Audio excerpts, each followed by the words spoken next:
देखिए अभी मार्च का ही महीना है और गर्मी मई जून के जैसी पड़ने लगी है। साथ ही बढ़ गई है पानी की किल्लत भी। एबीपी न्यूज ने उन जगहों पर पहुंचने की कोशिश की जहां लोग पानी की किल्लत से जूझ रहे हैं। आपको दिखाते हैं 4 राज्यों से हमारी ये ग्राउंड रिपोर्ट।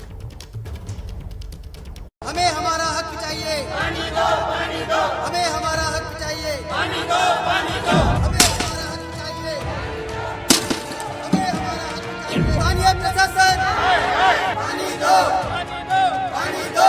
सुबह सुबह इतना गंदा आता है पानी, बहुत गंदा पानी आता है, स्मेल आता है पानी में।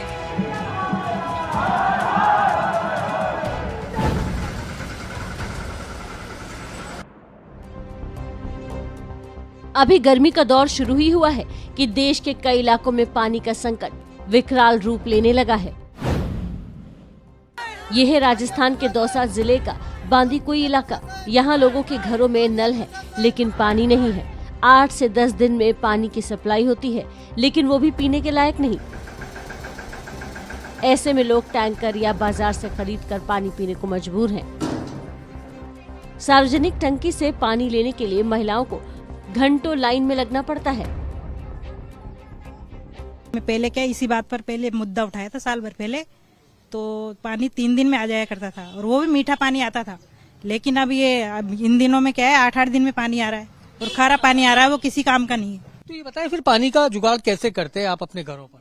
टैंकर वगैरह मंगवाते हैं, महंगे महंगे। और क्या, कहाँ से मंगवाए यार, तीसरे दिन में टैंकर मंगवाना पड़ता है हमें। अच्छा ये बताइए, जब 5-6 साल पहले जो पानी था वो कैसा आता था, घरों में आसानी से पहुंचता था? नहीं, तभी भी ऐसा ही आता था। 8 दिन में, कभी 5 दिन में, कभी 15 दिन में। टाइम तो कोई पता ही नहीं है। अभी एक दिन की एक बुढ़िया पानी लेके आ रही, जिसका बेटा नहीं, कोई नहीं, जो इतनी दूर से बगीची से पानी लेके आती, जो रास्ते में ही गिर गई, किसने उठा के भी नहीं देखा किस बुढ़िया पानी कहाँ लेके जा रही है, क्या कर रही है। पानी को लेकर नीचे जलदाय विभाग के जयन लेवल से लेकर मुख्यमंत्री जी तक को हर बात जो पब्लिक की समस्याएं हैं वो एक एक करके हमने खुलासा करके बताई है। नगर पालिका से हमने ये व्यवस्था करवाई कि जब तक मान लो पानी की कोई थोड़ी बहुत समस्या है भी, उसका स्थायी समाधान करने के लिए प्रत्येक वार्ड में 3 पानी की टंकियां बनवाई।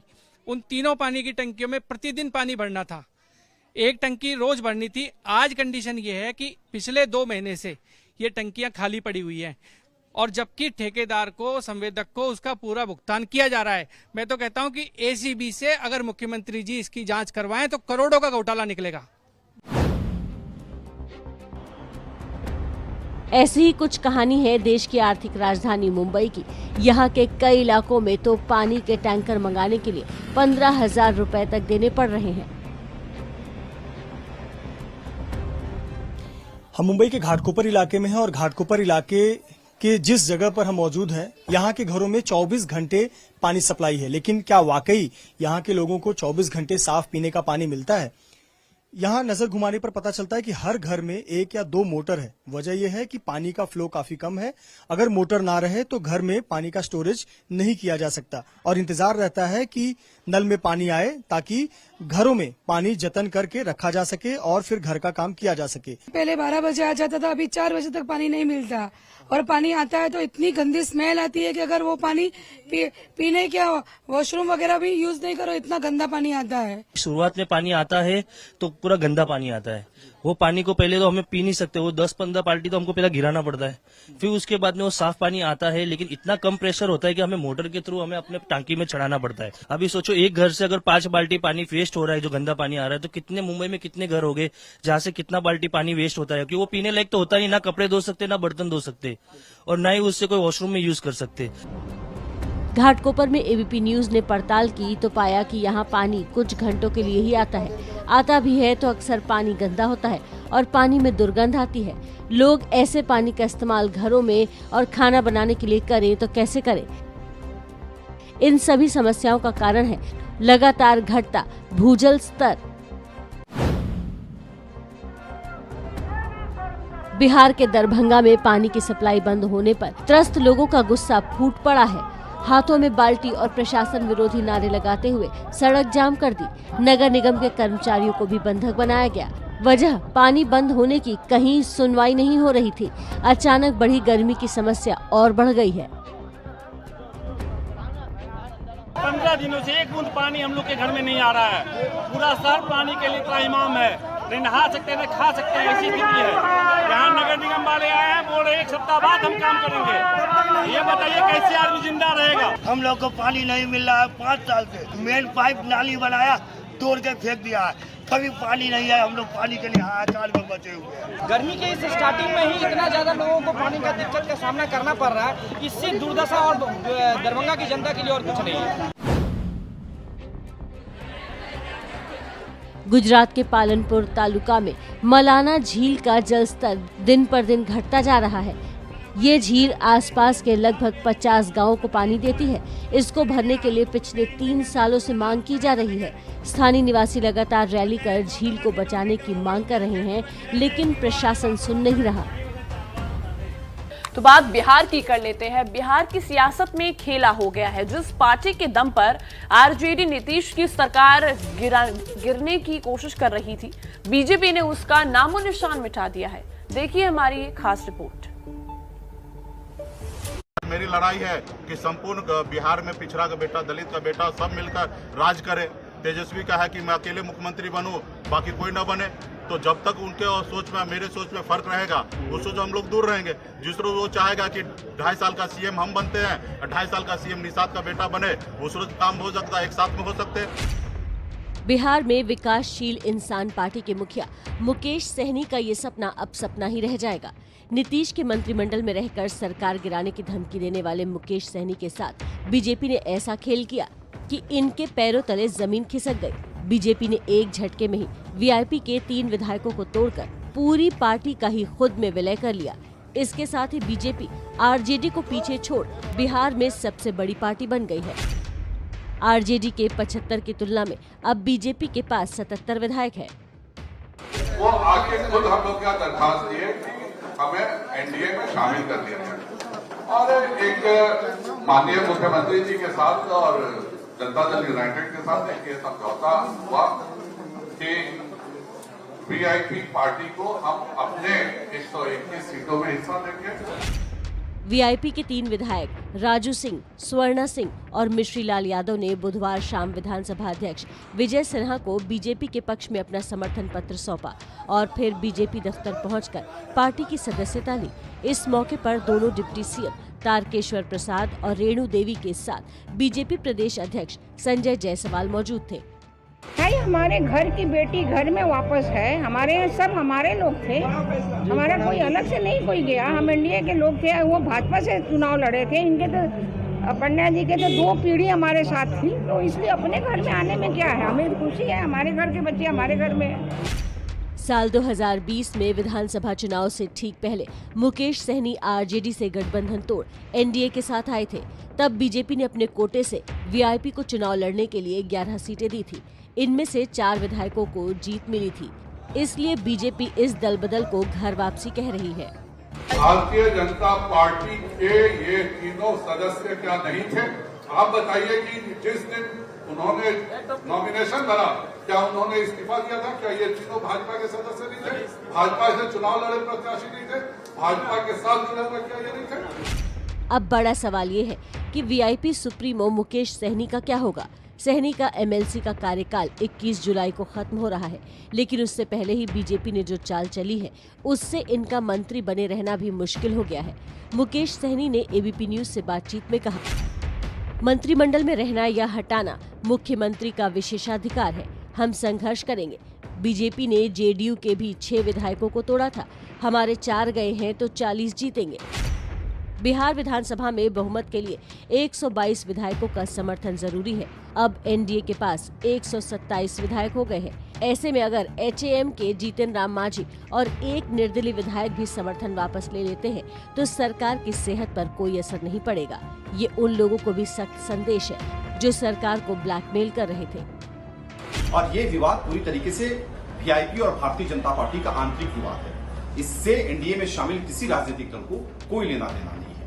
भारतीय जनता पार्टी ने उनके खिलाफ कैंडिडेट उतारा, उन्होंने बीजेपी के खिलाफ कैंडिडेट उतारा। इससे एनडीए के गठबंधन पर कोई असर नहीं पड़ा। देखिए, बिहार में जहरीली शराब से हो रही मौतों को लेकर नीतीश सरकार लगातार विपक्ष के निशाने पर है। बुधवार को बिहार विधानसभा में भी इस मुद्दे पर जमकर हंगामा हुआ। सदन में बाहर से लेकर अंदर तक विपक्ष के विधायकों ने जमकर हंगामा किया। हंगामे के कारण सदन की कार्रवाई को भी स्थगित करना पड़ा।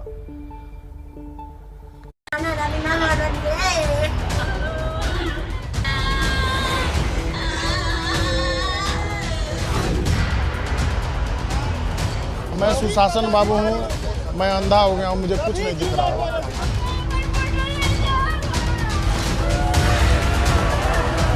नीतीश कुमार जी को चश्मा लगा करके भी नहीं दिखाई देता है। शर्म की बात यह है कि प्रशासन लिपापोती में लगी है।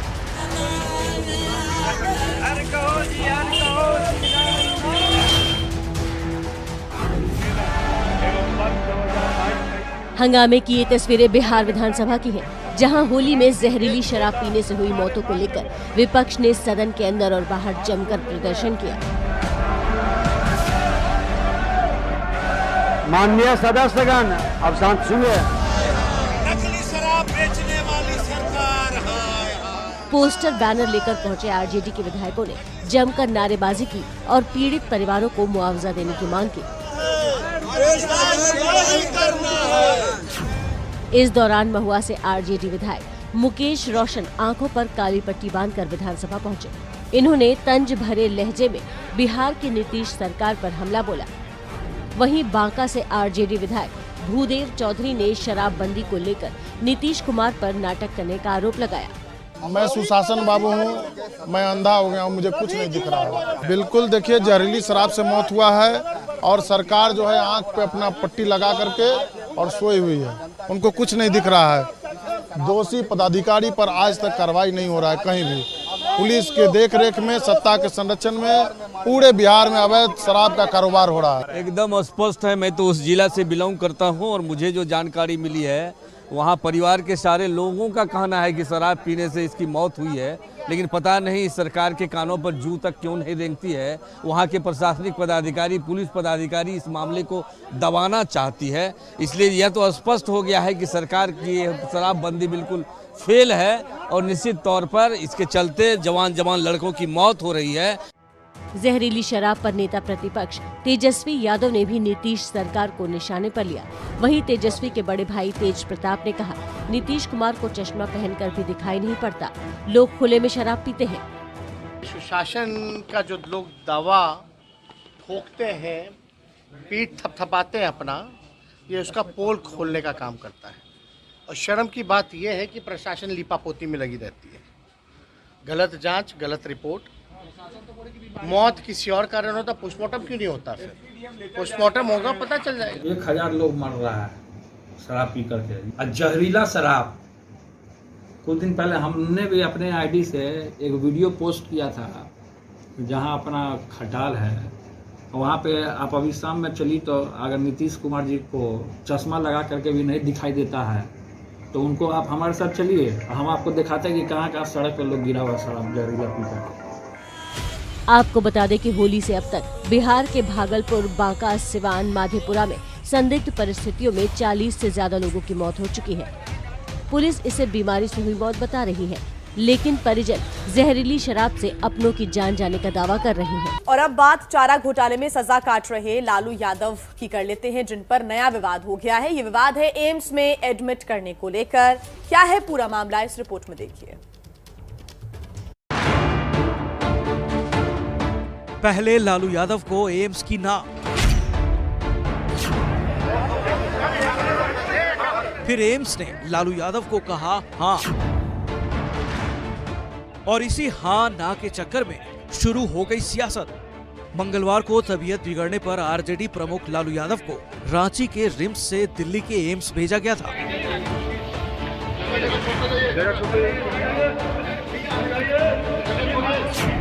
लालू एयर एम्बुलेंस से दिल्ली पहुंचे। एम्स की इमरजेंसी में भर्ती भी किया गया, लेकिन इन्हें वार्ड में न भेजकर बुधवार सुबह ही डिस्चार्ज कर दिया गया और इसी को लेकर आरजेडी भड़क गई। केंद्र और बिहार सरकार की मिली भगत से उनका इलाज नहीं कराने का मकसद यही है कि उनकी हत्या ये लोग करना चाहता है, इसलिए उनको एडमिट करने से मना कर दिया गया। केंद्र और बिहार सरकार साजिश कर रही है, एकदम साजिश कर रही है। साफ तौर से जनता भी कहने को तैयार है कि लालू प्रसाद यादव जी जो सामाजिक न्याय के प्रौधा हैं, उनके साथ अन्याय हो रहा है और इलाज नहीं कराने दिया जा रहा है। आरजेडी के इस बयान पर बीजेपी ने भी पलटवार कर दिया। बीजेपी विधायक संजय सरावगी ने कहा कि लालू यादव को जब भी सजा होती है या वो जेल जाते हैं तो बीमार होने का नाटक करने लगते हैं। जब जो है लालू प्रसाद जी जब जेल जाते हैं, कोर्ट उनको सजा याफ्ता करती है, जब जेल जाते हैं तभी जो है उनकी तबीयत खराब होती है, तभी वो रिम्स जाते हैं। इतने दिन वो बेल पर थे, बिहार के अंदर तो हजारों की सभा कर रहे थे, राजनीतिक कार्यक्रम कर रहे थे, तब उनकी तबीयत खराब नहीं हो रही थी, तब वो जो है रिम्स नहीं जा रहे थे, तब वो एम्स नहीं जा रहे थे। बहरहाल एम्स से डिस्चार्ज होने के बाद लालू यादव जब निकले तो एयरपोर्ट पर उनकी तबीयत फिर बिगड़ गई। फिर इन्हें एम्स लाया गया और इस बार लालू यादव को एडमिट कर लिया गया। बड़ी तेजी से जो है दिल्ली पहुंचने पर भी इन्फेक्शन की मात्रा जो है वो बढ़ रही है। किसी को लोग को कंफ्यूजन होता है, पेपर वर्क वगैरह होता है, वो सारी चीजें वो तो अलग बात है, लेकिन अभी आदरणीय लालू जी जो है एम्स में है, उनका इलाज चल रहा है। अभी एम्स में है, उनका इलाज चल रहा है।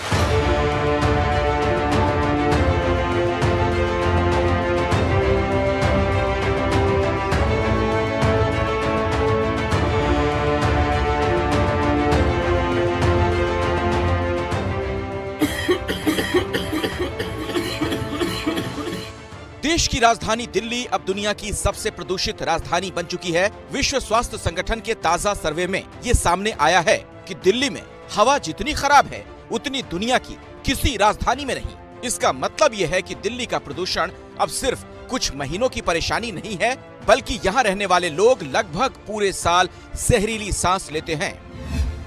इम्यूनिटी कम हो रही है या फिर हमारी सांस लेने की जो ताकत है वो थोड़ी कम होती है, तो बाहर आंखों में थोड़ी जलन होती है, तो थोड़ा तो फर्क है दिल्ली में। मेरी जनरेशन के लोग तो निकल लेंगे, हम अगली जनरेशन को क्या देके जा रहे हैं, ये बहुत इम्पोर्टेंट है। हम लोगों को आज से ये स्टेप लेने शुरू करने पड़ेंगे, वरना ये नेचर, ये प्रकृति हमको माफ नहीं करेगी। फिलहाल हम मौजूद है लुटियंस में, जो कि काफी पॉज इलाका है। यहाँ वीआईपी लोग रहते हैं।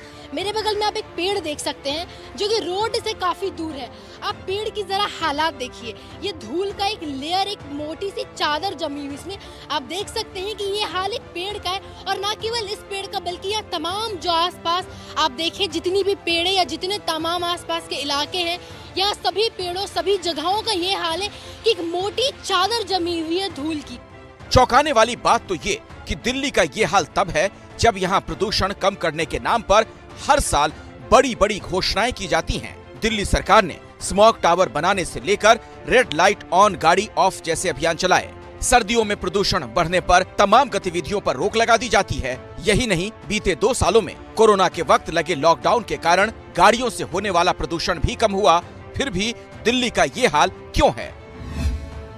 मेरे ख्याल से वो कुछ पॉइंट्स पर उन्होंने आंकड़े बनाए हैं। कल हमने हमारी टीम उस पर स्टडी कर रही है, तो उसको देखने के बाद फिर हम और रणनीति बनाएंगे। प्रदूषण का ये सर्वे दुनिया के 117 देशों के 6475 शहरों में हुआ। इस सर्वे के मुताबिक प्रदूषित देशों में भारत 5वें नंबर पर है। 50 सबसे ज्यादा प्रदूषित शहरों में 35 भारत के हैं। राजस्थान का भिवाड़ी दुनिया का सबसे प्रदूषित शहर है। IQ एयर की रिपोर्ट के मुताबिक दुनिया के टॉप 15 सबसे प्रदूषित शहरों में से 10 शहर भारत के हैं। और सिर्फ दिल्ली ही नहीं बल्कि दिल्ली से सटे NCR के 12 शहर जैसे गाजियाबाद, नोएडा, ग्रेटर नोएडा, मेरठ 100 सबसे प्रदूषित शहरों की सूची में हैं।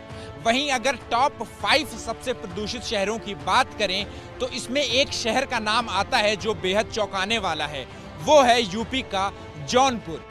देश के छोटे छोटे शहरों में बढ़ते प्रदूषण की सबसे बड़ी वजह धूल है। इसके अलावा गाड़ियों से निकलने वाला धुआं हवा में जहर घोल रहा है, जिसका सीधा असर लोगों की सेहत पर पड़ता है। बीमारियों में अस्थमा सबसे कॉमन है। कुछ बीमारियां जैसे COPD भी हम लोग डायग्नोज कर रहे हैं। ये ऐसे मरीज हैं जिन्होंने कभी स्मोक नहीं किया। लंग कैंसर के मरीज भी बहुत सारे आ रहे हैं जिन्हें या तो बहुत मिनिमम स्मोकिंग हिस्ट्री है या कुछ लोगों ने बिल्कुल स्मोक नहीं किया। यानी प्रदूषण को कम करने के लिए अब बड़े स्तर पर योजनाएं बनाने और उन्हें जमीन पर लागू कराने की जरूरत है। इसके साथ ही लोगों को भी अपनी जिम्मेदारी समझनी होगी। पाकिस्तान के प्रधानमंत्री इमरान खान की कुर्सी खतरे में। 25 से 28 मार्च के बीच उनके खिलाफ नेशनल असेंबली में नो कॉन्फिडेंस मोशन यानी कि अविश्वास प्रस्ताव पर वोटिंग हो सकती है। विपक्ष दावा कर रहा है कि सरकार अल्पमत में आ चुकी है, लेकिन खुद कप्तान इमरान जीत का दम भर रहे हैं। इमरान खान वाकई दिलेर है। जैसे क्रिकेट में आखिरी गेंद तक लड़ते रहे, वैसे ही सियासत में हथियार डालने को तैयार नहीं है। इमरान यही नहीं रुके, सेना की तरफ से तख्ता पलट की अटकलों पर भी ब्रेक लगाने की कोशिश की। कहा, सेना से मेरे अच्छे रिश्ते हैं। इन दावों के बीच विपक्ष ने एक बार फिर इमरान खान को ललकारा है। मलकंद में पीपीपी की एक रैली में बिलावल भुट्टो ने इमरान को चूहा कह दिया। इस जुबानी जंग के बीच इमरान की पार्टी पीटीआई में बागियों की संख्या बढ़ती जा रही है। 2 दिन पहले बगावती सांसदों की संख्या 30 थी, जो अब बढ़कर 51 हो गई है। बगावत करने वालों में से 41 सांसद और 10 मंत्री शामिल हैं। पाकिस्तान में कल से विपक्ष के अविश्वास प्रस्ताव पर बहस के लिए संसद का विशेष सत्र बुलाया गया है। नियमों के मुताबिक सदन में प्रस्ताव पेश होने के 3 दिन बाद यानी 28 मार्च को मतदान होना है। इमरान सरकार को हटाने के लिए 342 सदस्यों वाली नेशनल असेंबली में 172 वोटों की दरकार है, लेकिन विपक्ष 200 से भी कहीं ज्यादा सांसदों के समर्थन का दावा कर रहा है। पाकिस्तान के इमरान विरोधी मोर्चा इतने कॉन्फिडेंस में है कि पाकिस्तान मुस्लिम लीग नवाज के नेता और नवाज शरीफ के भाई शहबाज शरीफ को अगला पीएम उम्मीदवार तक घोषित किया जा चुका है।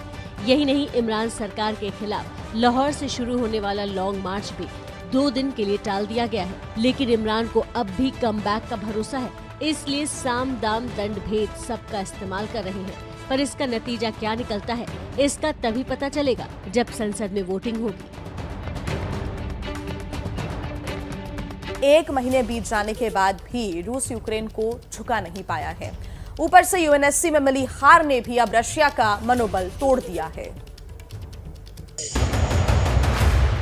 देर रात हुई संयुक्त राष्ट्र सुरक्षा परिषद की इसी बैठक में रूस को बड़ी हार का सामना करना पड़ा। रूस ने यूक्रेन में मानवीय मदद के लिए प्रस्ताव पेश किया था, लेकिन बिना इसकी वजह बताए, और इसी वजह से प्रस्ताव पर 15 में से 13 देशों ने वोट नहीं डाले। इसमें भारत भी शामिल था। प्रस्ताव के समर्थन में सिर्फ रूस और चीन ने वोट किया। संयुक्त राष्ट्र में रूस के प्रस्ताव पर वोट नहीं देकर भारत ने फिर साबित किया कि हम यूक्रेन युद्ध पर तटस्थ है, न किसी का साथ न किसी के खिलाफ। इससे पहले भी पश्चिमी देशों की तरफ से रूस के खिलाफ लाए गए निंदा प्रस्ताव पर भी भारत ने यही रुख अपनाया था, जिसको लेकर कई नेटो देश सवाल उठा रहे थे। There's been a report yesterday about the possibility that India could take up the Russian offer of discounted crude oil. What would be your message to India or any other country tempted by such an offer? Think about where you want to stand when the history books are written in this moment in time. And support for the Russian leadership is support for an invasion that obviously is having a devastating impact. संयुक्त राष्ट्र सुरक्षा परिषद में भले ही रूस हार गया हो, लेकिन यूक्रेन में वो बेहद तेजी से अपनी स्थिति मजबूत कर रहा है। काला सागर से लगते खेरसौन, मारियुपोल, ओडिशा समेत तमाम बंदरगाह शहर लगभग उसके कब्जे में आ चुके हैं। उत्तर में बेलारूस से आई रेड आर्मी राजधानी कीव पर घेराबंदी कस रही है। कीव के रिहायशी इलाकों में ताबड़तोड़ हमले हो रहे हैं, लेकिन राष्ट्रपति का हौसला अभी भी कायम है। आसमान से बरसती रूसी मिसाइलों के बीच जेलेंस्की कीव में सड़कों पर निकले और रूस को ललकारा। I thank everyone who acts in support of Ukraine, in support of freedom, but the war continues. The acts of terror against peaceful people go on. 1 month already. That long. It breaks my hearts of all Ukrainians and every free person on the planet. इससे पहले Zelensky ने video conference से France की संसद को संबोधित किया था। कहा, फ्रांस की कंपनियां रूस में काम करना बंद करें। Je suis reconnaissant d'avoir l'honneur de m'adresser à vous aujourd'hui.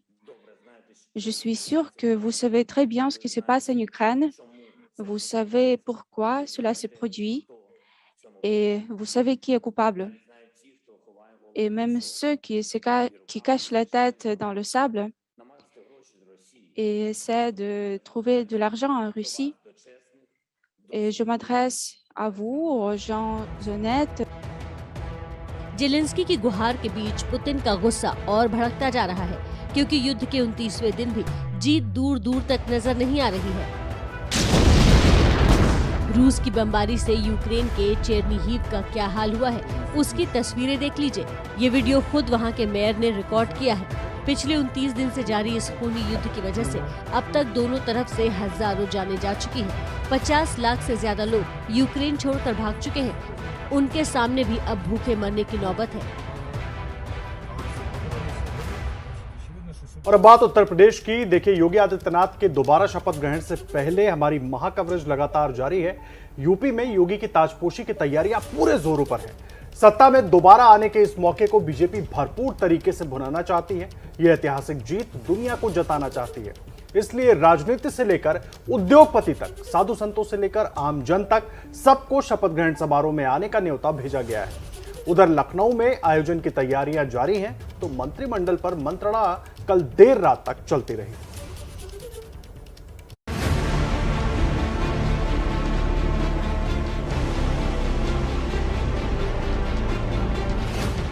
मैं आदित्यनाथ योगी ईश्वर की शपथ लेता हूं कि लखनऊ में योगी की ताजपोशी की तैयारी धूमधाम से हो रही है। बड़े मैदान में बड़ा सा मंच तैयार हो चुका है, लेकिन इस मंच पर 25 तारीख को शपथ लेने वाले मंत्रियों की लिस्ट फाइनल करने के लिए दिल्ली में मीटिंग का दौर अब भी चल रहा है। आपके स्क्रीन पर दाईं ओर की तस्वीर कल देर रात की है, जब सीएम योगी बीजेपी अध्यक्ष नड्डा से मुलाकात कर बाहर निकल रहे थे। जानकारी के मुताबिक इस मीटिंग में गृह मंत्री अमित शाह, संगठन महामंत्री बीएल संतोष भी मौजूद थे। भव्य शपथ ग्रहण समारोह में अब बस एक दिन बचा है और उससे पहले आज लखनऊ में विधानमंडल की बैठक भी होने वाली है, जहां योगी को औपचारिक तौर पर विधानमंडल का नेता चुना जाएगा, जहां बतौर पर्यवेक्षक अमित शाह भी मौजूद होंगे। और इन सब के बाद ही कल शाम 4 बजे लखनऊ के इकाना स्टेडियम में योगी 2.0 का शपथ ग्रहण होगा, जिसकी भव्य तैयारी करीब पूरी हो चुकी है। लगातार यहाँ पर स्टेडियम में आप देख सकते हैं कि तैयारियां जोरों पर हैं, कुर्सियां लगाई जा रही हैं, सारे के सारे जो इंस्ट्रूमेंट्स है, जो उपकरण हैं, उनका ट्रायल चल रहा है और साफ सफाई सारी चीजें चल रही हैं। ऊपर की ओर मैं अपने कैमरामैन फैसल से कहूंगा कि वो एलईडी स्क्रीन दिखाएं जो इकाना स्टेडियम में अब तक क्रिकेट के मैच को दिखाती थी, लेकिन इस वक्त आप देख सकते हैं कि गणेश जी की तस्वीर मुझे यहाँ नजर आ रही है। ये सारी की सारी जो एलईडी स्क्रीन है, इन सभी पर योगी आदित्यनाथ 2.0 कार्यकाल जो सरकार है उसके शपथ ग्रहण का सीधा प्रसारण किया जाएगा। शपथ ग्रहण समारोह में मेहमानों की हर सुविधा से लेकर सुरक्षा पुख्ता करने तक का इंतजाम किया जा रहा है। सुरक्षा के लिहाज से चाक चौबंद इंतजाम हो रहे हैं, क्योंकि यहाँ मेहमानों की लिस्ट में सबसे ऊपर प्रधानमंत्री मोदी खुद हैं। इकाना स्टेडियम के बाहर की तरफ प्रधानमंत्री के स्वागत से जुड़ी हुई होर्डिंग लगी हुई हैं। अभी थोड़ी ही देर पहले यहाँ पर सेना का हेलीकॉप्टर आया था, चूंकि प्रधानमंत्री नरेंद्र मोदी को इकाना स्टेडियम के साथ बने हुए फुटबॉल स्टेडियम पर लैंड कराना है, तो ऐसे में जो उनके हेलीकॉप्टर्स हैं उनकी ट्रायल लैंडिंग भी कराई गई। और इस वक्त आप देखिए लगातार यहाँ पर काम जारी है, चारों तरफ लोग लगे हुए हैं अपने अपने काम को अंजाम देने के लिए। और जो शपथ ग्रहण समारोह है उसका मंच इस वक्त बेहद खूबसूरत नजर आ रहा है। और वहाँ चूंकि अतिथि बैठेंगे और 4 बजे शाम का वक्त है, ऐसे में उन्हें तकलीफ ना हो, कोई गर्मी ना हो, इसके लिए एसी का प्रबंध भी किया जा रहा है। शपथ ग्रहण समारोह के लिए उत्तर प्रदेश ही नहीं, देश के कई नामचीन हस्तियों को निमंत्रण भेजा गया है। अब एक नजर देखिए, प्रधानमंत्री मोदी, गृह मंत्री अमित शाह के अलावा योगी 2.0 के शपथ ग्रहण में कौन कौन लोग पहुंचेंगे। 12 राज्यों के मुख्यमंत्री, 5 राज्यों के उप मुख्यमंत्री, योग गुरु रामदेव, प्रमुख मठों और मंदिरों के महंत, देश के बड़े उद्योगपति, प्रदेश के सामाजिक कार्यकर्ता, धार्मिक मठ मंदिरों के साधु संत। 25 मार्च को नई सरकार के गठन से पहले प्रदेश भर में मंदिरों में पूजन होगा। साधु संतों को निमंत्रण के अलावा प्रदेश के कई लेखक, साहित्यकार, बड़े बड़े डॉक्टर, इंजीनियर भी शपथ ग्रहण समारोह में मौजूद होंगे और इन सब के बैठने के लिए भव्य इंतजाम है। स्टेडियम में 70 से 80 हजार लोग जुट सकते हैं। तो लोग आएंगे क्योंकि हज़ारों की तादाद में लोग यहाँ मौजूद होंगे। हज़ारों की संख्या यानी कि 70,000 तो यहाँ की कैपेसिटी, और उसके बाद जो कुर्सियाँ बढ़ाई जा रही हैं उसका आप अंदाज़ा लगा सकते हैं। बहुत सारे बीजेपी के आला नेता भी शामिल होंगे। अब वो जो तस्वीरें आप देख रहे हैं उधर हम आपको दिखा रहे हैं, वो वहाँ पर वीवीआईपी इंक्लोजर्स हैं। स्टेडियम के बाहर भी तैयारी और सजावट खूब हो रही है। एयरपोर्ट से इकाना स्टेडियम और बीजेपी ऑफिस तक विशेष रूट पर सजावट होगी। लखनऊ में 130 चौराहे सजाए जा रहे हैं। तो जैसा कि हमने बताया आपको कि योगी 2.0 के शपथ ग्रहण समारोह में आने वाले मेहमानों की लिस्ट काफी लंबी चौड़ी है। प्रधानमंत्री, गृह मंत्री, कई केंद्रीय मंत्रियों के बाद बीजेपी राज्यों के मुख्यमंत्रियों के साथ 5 उप मुख्यमंत्री के अलावा देश के बड़े बड़े उद्योगपतियों को भी न्योता भेजा गया है। और अब उन मेहमानों की लिस्ट भी सामने आ गई है। और कौन कौन है इस लिस्ट में, बता रही है हमारी सहयोगी प्रतिमा मिश्रा। तो उत्तर प्रदेश के मुख्यमंत्री के तौर पर योगी आदित्यनाथ दूसरी बार शपथ लेने जा रहे हैं। 25 मार्च को शपथ होना है और उसके लिए तैयारियां भी पूरी है। योगी के शपथ ग्रहण में शामिल होने के लिए खास मेहमानों को न्योता दिया गया, जिनमें उद्योगपति शामिल है। टाटा ग्रुप की ओर से तन्मय चक्रवर्ती को न्योता भेजा गया है। माली ग्रुप से नीरज अंबानी को न्योता भेजा गया है समारोह में शामिल होने के लिए। आदित्य बिरला ग्रुप से कुमार मंगलम बिरला को न्योता भेजा गया। अडानी ग्रुप से गौतम अडानी को न्योता भेजा गया है। इसके अलावा हीरानंदानी ग्रुप से दर्शन हीरानंदानी को भी न्योता भेजा गया। साथ ही महिंद्रा ग्रुप से आनंद महिंद्रा को न्योता भेजा गया है। तो ये वो उद्योगपतियों की सूची हमने आपको दिखाई जिन्हें शपथ ग्रहण समारोह में शामिल होने के लिए कहा गया है। साथ ही आपको बता देते हैं 11 मुख्यमंत्री और 5 डिप्टी सीएम को भी न्योता भेजा गया, जिसमें मध्य प्रदेश के मुख्यमंत्री शिवराज सिंह चौहान का नाम शामिल है। मनोहर लाल खट्टर को भी न्योता भेजा गया, जो कि हरियाणा के मुख्यमंत्री है। अरुणाचल प्रदेश के सीएम पेमा खांडू को भी न्योता भेजा गया है। मणिपुर के सीएम एन बीरेन्द्र सिंह, इन्हें भी न्योता भेजा गया है कि वो शपथ ग्रहण का हिस्सा बने। जयराम ठाकुर हिमाचल प्रदेश के मुख्यमंत्री हैं, इन्हें भी न्योता भेज दिया गया है। विप्लव कुमार देव जो कि त्रिपुरा के सीएम हैं, उन्हें भी न्योता भेजा गया है कि वो शपथ ग्रहण का हिस्सा बने। प्रमोद सावंत जो कि गोवा के सीएम हैं और इस बार शपथ लेने वाले 28 मार्च को, उन्हें भी न्योता दिया गया है। हेमंत बिश्व शर्मा जो कि असम के मुख्यमंत्री हैं, उन्हें भी आमंत्रित किया गया है कि वो शपथ ग्रहण समारोह का हिस्सा बने। इसके साथ ही बसवराज बोम्मई जो कि कर्नाटक के मुख्यमंत्री हैं, उन्हें भी न्योता दे दिया गया है। गुजरात के मुख्यमंत्री भूपेंद्र पटेल भी शिरकत करेंगे क्योंकि न्योता उन्हें भी दिया गया है। पुष्कर सिंह धामी जिनका शपथ ग्रहण हो चुका है, उत्तराखंड के मुख्यमंत्री हैं, इन्हें भी शामिल होने का न्योता दिया गया है। साथ ही साथ डिप्टी सीएम की बात करें तो चोना मीन जो कि डिप्टी सीएम है अरुणाचल प्रदेश के, इन्हें न्योता भेजा गया है। जिष्णुदेव वर्मा त्रिपुरा के डिप्टी सीएम हैं, इन्हें भी न्योता भेजा गया है। तारकेश्वर प्रसाद डिप्टी सीएम बिहार, इसके साथ ही बिहार की दूसरी डिप्टी सीएम रेणु देवी को भी न्योता भेजा गया है। और साथ ही वाई पैटर्न जो कि डिप्टी सीएम है नागालैंड के, इन्हें भी योगी के मेहमान के तौर पर न्योता दिया गया है कि ये आए और योगी आदित्यनाथ के शपथ ग्रहण समारोह का हिस्सा बने। और मंच पर वो विशाल एलईडी पर लगी है जिस पर अगले 5 साल तक योगी 2.0 के शासन से जुड़ा प्रण लिखा गया है।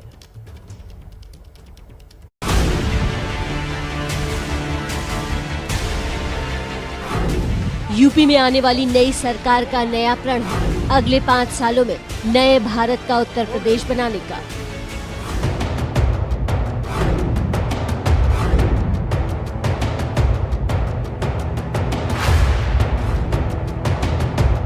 बीजेपी की ऐतिहासिक जीत के बाद शपथ ग्रहण की तैयारियां भी ऐतिहासिक है। 2022 में नई सरकार के आने का अंदाज भी नया है। शपथ ग्रहण के मेगा शो के लिए मंच भी भव्य बना है।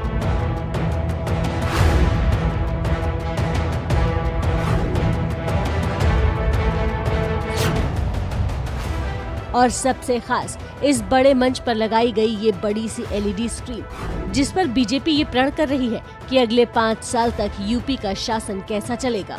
नए भारत का नया उत्तर प्रदेश, ये वो स्लोगन है जिस पर उत्तर प्रदेश की योगी सरकार 2.0 शपथ ग्रहण करेगी। मंच की तस्वीरें देखिए किस तरह से नए भारत का नया उत्तर प्रदेश स्लोगन लगा हुआ है और ये पूरा मंच भगवे रंग में रंगा हुआ है।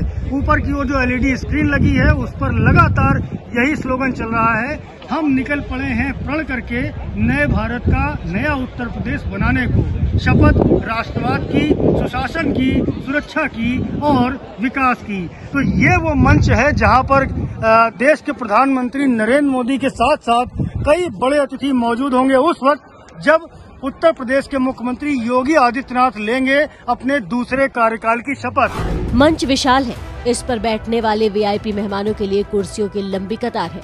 मंच पर एक से एक बड़े बीजेपी के नेता होंगे। दिल्ली से लेकर लखनऊ तक की सरकार चलाने वाले होंगे। और जब योगी 2.0 का शपथ ग्रहण समारोह होगा तो पीछे बड़ी सी LED स्क्रीन पर नए भारत का उत्तर प्रदेश बनाने का प्रण भी लिखा होगा। तो मंच के सामने मीडिया के लिए बनाए गए स्पेशल मंच पर भी इस स्लोगन को लिखा गया है। सामने बड़ी सी LED स्क्रीन है, उस पर लगातार जो स्लोगन है उसका ट्रायल चल रहा है। तो कुछ इस तरह की तैयारियां इस वक्त टिकाना स्टेडियम में चल रही हैं। मीडिया के लिए भी जो मंच बना हुआ है उसमें भी आप देखेंगे कि वही स्लोगन नए भारत का नया उत्तर प्रदेश लगाया जा चुका है। और यहाँ पर भी वो जो मीडिया को बिठाने के और कैमरे लगाने के पूरे व्यापक प्रबंध किए गए हैं। तो लगातार तैयारियां हो रही हैं। अब चूंकि शपथ ग्रहण में सिर्फ और सिर्फ एक दिन का वक्त बचा है, तो ऐसे में जल्द से जल्द ये सारा का सारा काम समाप्त करना है, जिससे कि 25 तारीख का जो कार्यक्रम है वो और भव्य हो सके। नया उत्तर प्रदेश बनाने के प्रण को पूरा करने का दारोमदार जिन दो चेहरों पर है, जिनकी तस्वीर स्क्रीन के दोनों ओर लगी है, एक है प्रधानमंत्री नरेंद्र मोदी, दूसरी तरफ दोबारा शपथ लेने वाले CM योगी। शपथ ग्रहण के दौरान खुद PM मोदी भी शिरकत करेंगे। 25 तारीख को शाम 4 बजे जब इस भव्य समारोह की शुरुआत होगी, जब मुख्यमंत्री और मंत्री का शपथ ग्रहण होगा, तो शपथ लेते नेताओं की तस्वीरें इस स्क्रीन पर लाइव चलेंगी। उस वक्त इसमें कोई तकनीकी समस्या न आए, इस लिहाज से रिहर्सल भी किए जा रहे हैं। एक्सक्लूसिव तस्वीरें आप देख रहे हैं अंदर की, जहां पर एक और बैंड की तैयारी हो रही है, यानी कि PAC बैंड की तैयारी होगी। और उसके साथ साथ यहाँ पर आपको रिहर्सल हो रहा है शपथ ग्रहण समारोह का पूरा। शपथ ग्रहण समारोह के साथ साथ जो तैयारियां हो रही हैं उसमें माइक टेस्टिंग, ऑडियो टेस्टिंग और बाकी सारी बातों का ध्यान रखा जा रहा है। बात पश्चिम बंगाल की कर लेते हैं। देखिए, बंगाल के बीरभूम में हुई हिंसा में अब तक 22 लोगों की गिरफ्तारी हो चुकी है, लेकिन 8 बेगुनाहों को जिंदा जला देने के संगीन अपराध के चलते ममता सरकार विरोधियों के निशाने पर है। हिंसा पर सियासी हंगामा थम नहीं रहा और राज्य से लेकर केंद्र सरकार और कोर्ट तक ममता से सवाल पूछ रहे हैं।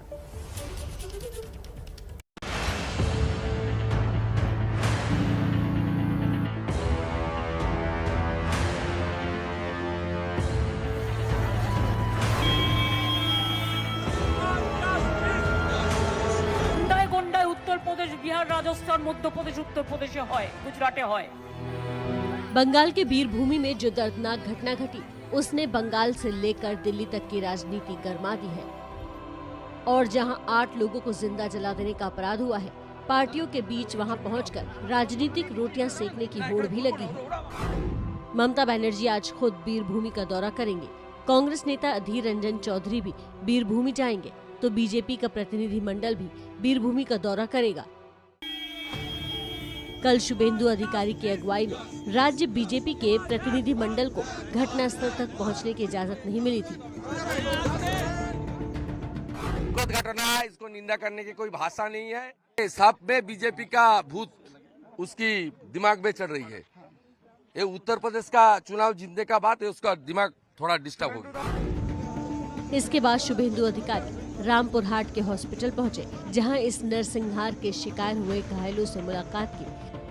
राज्य बीजेपी के दल को रोकने के बाद दिल्ली में JP नड्डा ने 5 सदस्यों का एक प्रतिनिधि मंडल बनाया, जो आज बीरभूमि का दौरा करेगी। इस दल में 4 पूर्व IPS हैं। ये टीम घटना वाली जगह पर जाएगी, सही जानकारी के साथ जांच करेगी और जल्द से जल्द अपनी रिपोर्ट JP नड्डा को सौंपेगी। बीजेपी के 5 सदस्यों की टीम में राज्यसभा सांसद और यूपी के पूर्व DGP ब्रिजलाल, मुंबई पुलिस के पूर्व कमिश्नर और बागपत से सांसद सत्यपाल सिंह, पश्चिम बंगाल बीजेपी के अध्यक्ष सुकांता मजूमदार, राज्यसभा सांसद KC राममूर्ति और पूर्व IPS भारती घोष शामिल हैं। विधानसभा चुनाव में ममता बनर्जी को हराने वाले शुभेंदु अधिकारी ने राष्ट्रपति शासन लगाने की मांग करते हुए केंद्र से दखल देने की अपील की है।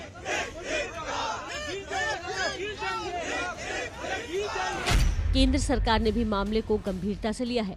राज्य सरकार से जवाब मांगा।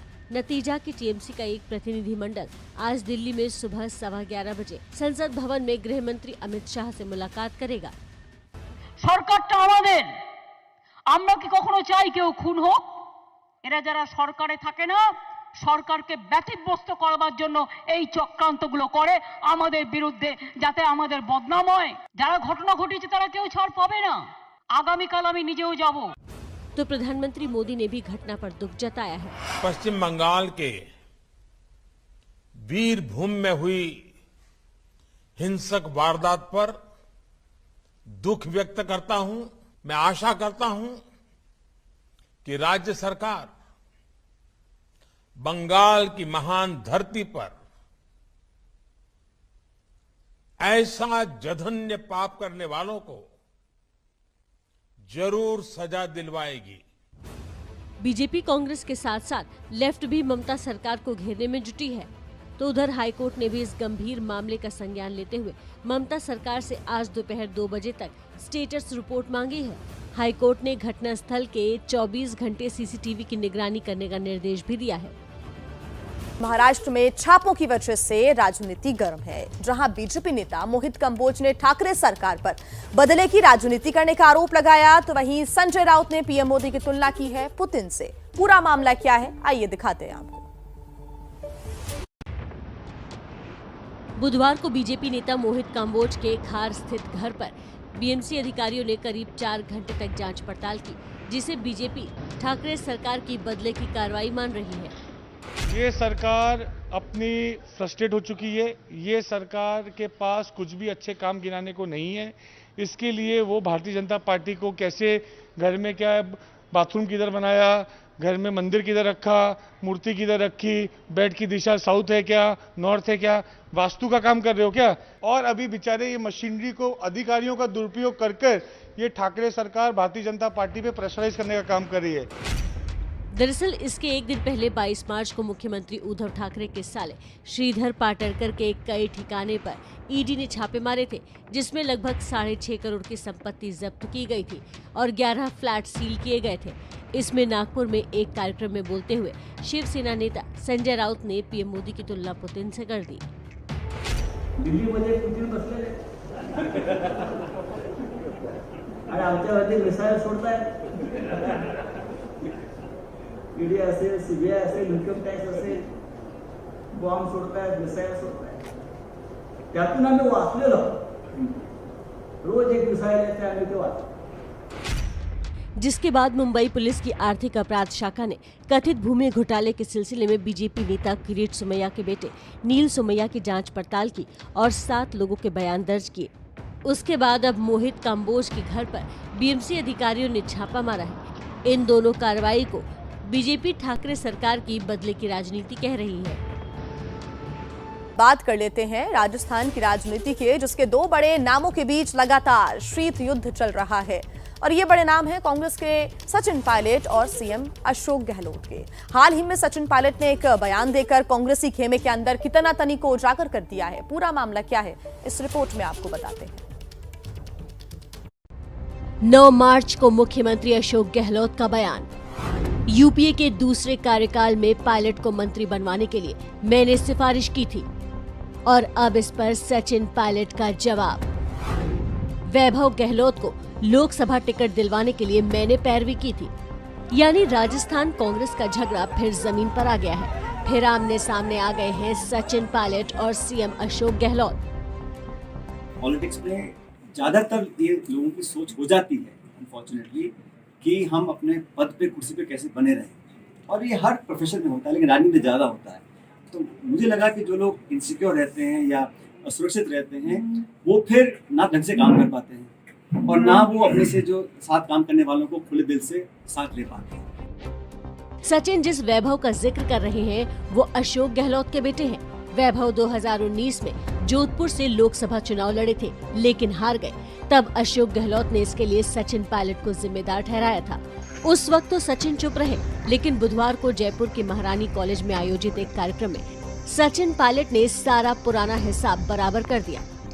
2019 में जब लोकसभा के चुनाव थे, उस समय वैभव गहलोत जी ने दावेदारी करी जोधपुर से लोकसभा चुनाव लड़ने की। मैं कांग्रेस का अध्यक्ष था। आला कमान, जैसा मैंने कहा, बहुत ज़्यादा इस पक्ष में नहीं थे। सिंगल नाम आया है, सिटिंग चीफ मिनिस्टर है, लेकिन उस वक्त मैंने वैभव की पैरवी करी और मैंने दोनों राहुल जी, सोनिया जी को कहा, मैंने कहा मेरे कार्यकारिणी में काम किया है तो मैं समझता हूँ एक मौका मिलना चाहिए, क्योंकि उससे पहले भी कई बार टिकट की दावेदारी उन्होंने करी थी, लेकिन पार्टी टिकट नहीं दे पाई थी। तो मैं नहीं चाहता था कि मेरे अध्यक्ष होते हुए क्योंकि नए नए मुख्यमंत्री अशोक जी बने थे तो उनके मनोबल को ठेस लगे, ऐसा नहीं मैं नहीं चाहता था, इसलिए मैंने पूरी पैरवी करी। सचिन पायलट और सीएम अशोक गहलोत के बीच ये अदावत पुरानी है। 2018 के विधानसभा चुनाव के बाद से ही दोनों आमने सामने हैं। 2020 में बगावत की वजह से सचिन पायलट को डिप्टी सीएम की कुर्सी से हाथ धोना पड़ा। गहलोत की सरकार गिरते गिरते बची। तब पायलट और इनके लोगों को संगठन में उचित भागीदारी देने का वादा कर मन बना लिया गया था, लेकिन 2 साल के बाद भी सचिन पायलट को न सरकार में कोई जगह मिली न संगठन में। यही है इनकी नाराजगी की असल वजह।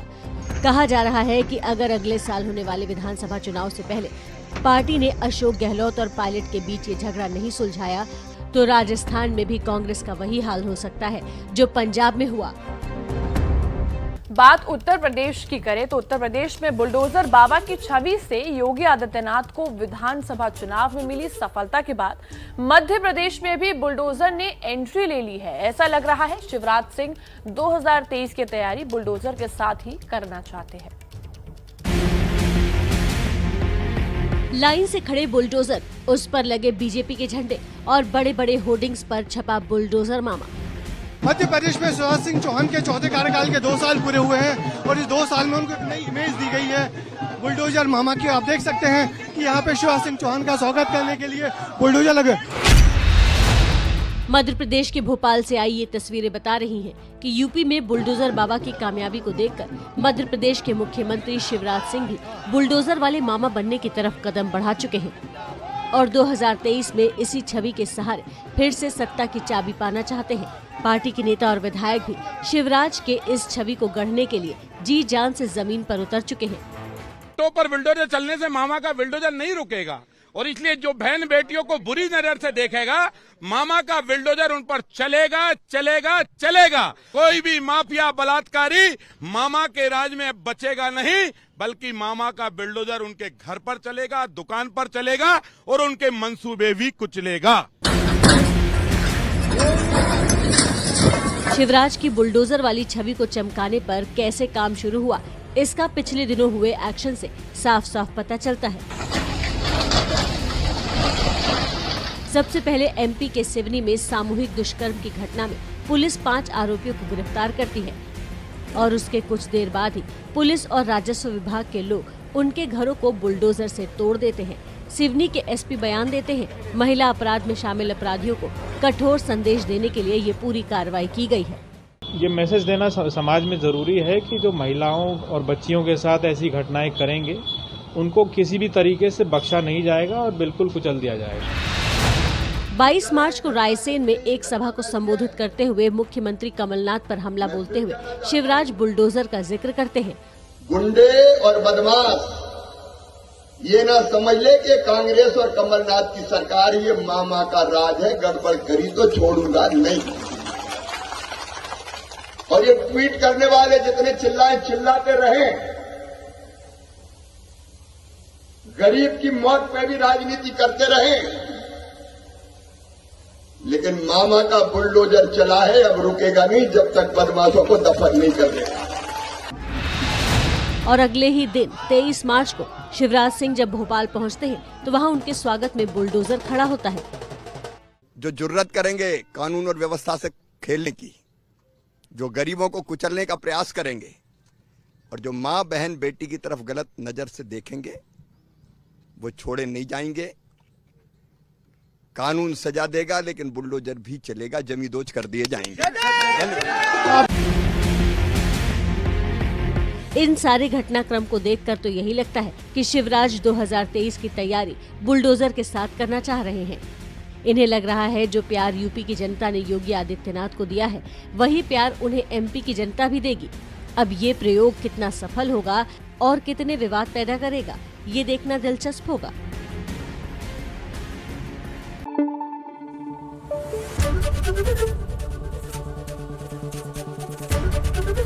एबीपी न्यूज आपको रखे आगे।